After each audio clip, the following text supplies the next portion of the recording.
Well, howdy. Howdy there. It's Cousin Minnie Pearl. How you doing? Oh, wow. Okay. Tag's in the way. How you doing today, everyone? I went ahead to show you one of my hats. See? Got a little flower on that. Flower in my cap. See the flower?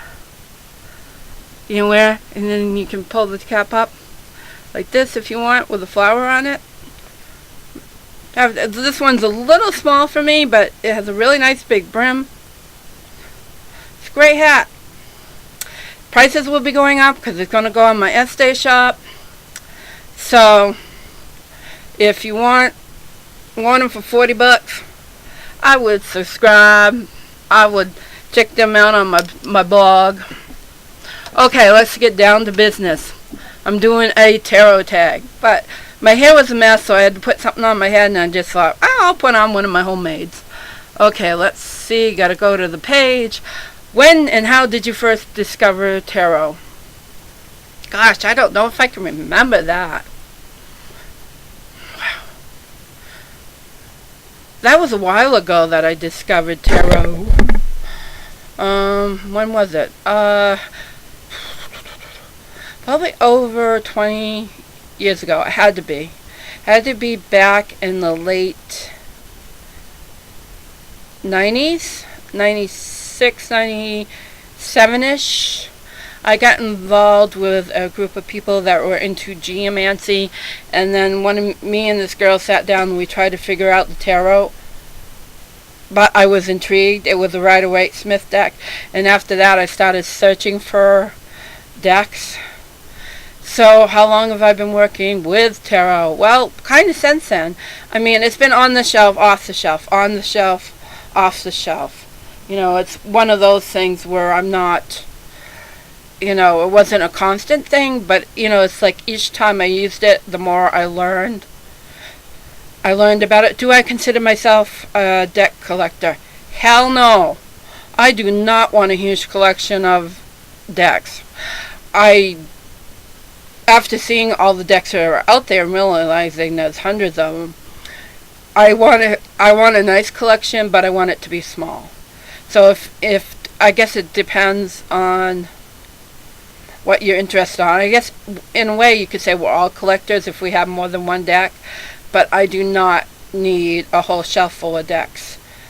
It's got to fit in the shoebox for me, because someday and it could be any time, I may have to move, and I don't want any extra baggage that are more than what I already have. What role does tarot play in your life? Well, this I can really answer to, because tarot is moving me, if that makes sense. It's getting me involved in the tarot community.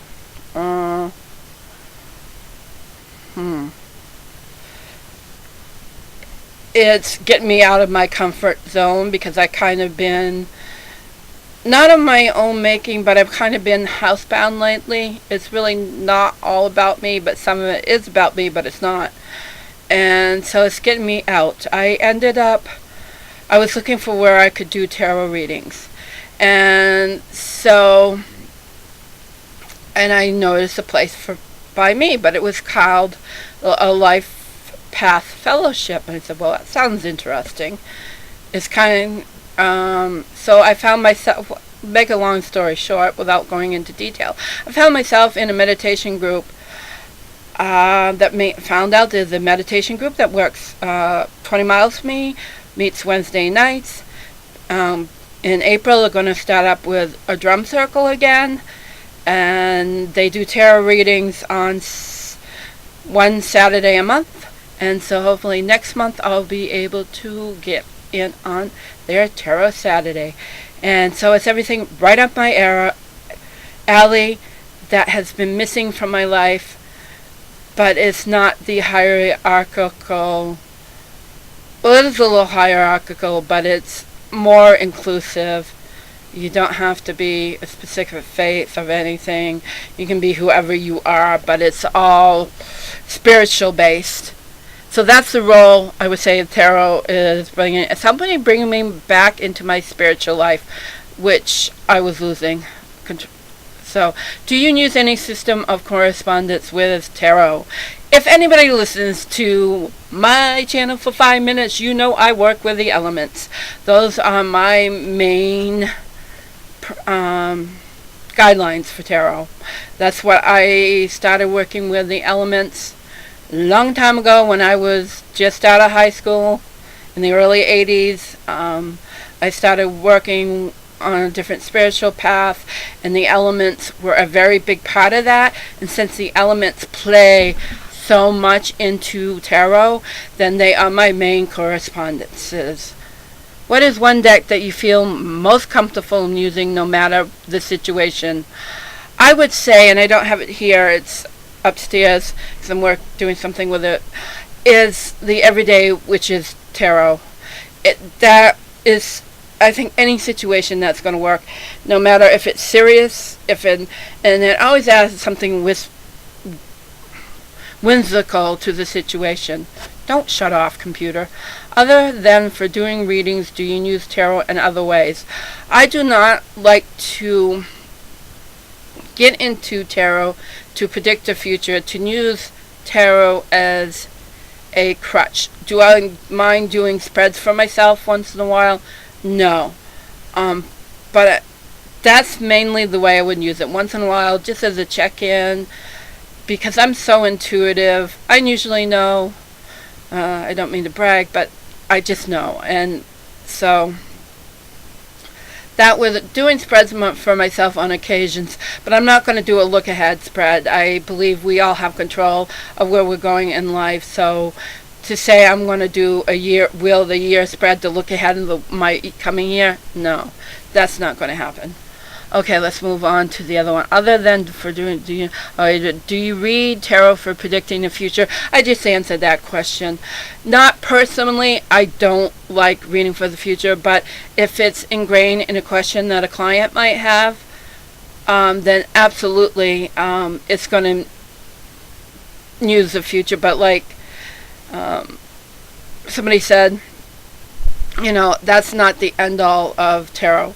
That's not my main focus. It's to assist people in figuring out something they may need to know that they know, but they haven't really brought to the surface to really interact with that, what's ever going on. If you could be any card in the tarot at this point in your life, which card would it be? Hands down, always been my card. Knew it was my card before it was my card, and that's the Empress. There's no question. Forever pregnant. It's my star sign. I'm Virgo. It's about a harvest and abundance, and that's what Virgo is all about too. It just fits me. Which one card in tarot has been the most difficult for you to connect with, and how have you finally become more comfortable with it? The more I do readings, I can't really. I know I should have one specific card, but it seems like when I think about tarot, I think I understand them all, and then one will stick out and like, I don't know anything about the star. And then I'll look it up and I'm like, oh, well, yeah, you do. But usually, for me, it all depends on what the reading is about, and it all depends on the message that is coming through, because tarot is more of a prompt for me, because I can read without tarot. I could do a reading for somebody without tarot. I have. So tarot is a prompt for me. So it really is a visualized picture of what comes through in the reading that I'm doing. Sometimes I get visualizations of what I need to say, or sometimes I will even hear a sentence of what I need to say. So I think let's go back and see if we're still recording. And guess what? We are. So email me if you're interested in any of my hats. $40 within the continuous United States. Free shipping. Check Blogspot, Wildfeather, blogspot.com.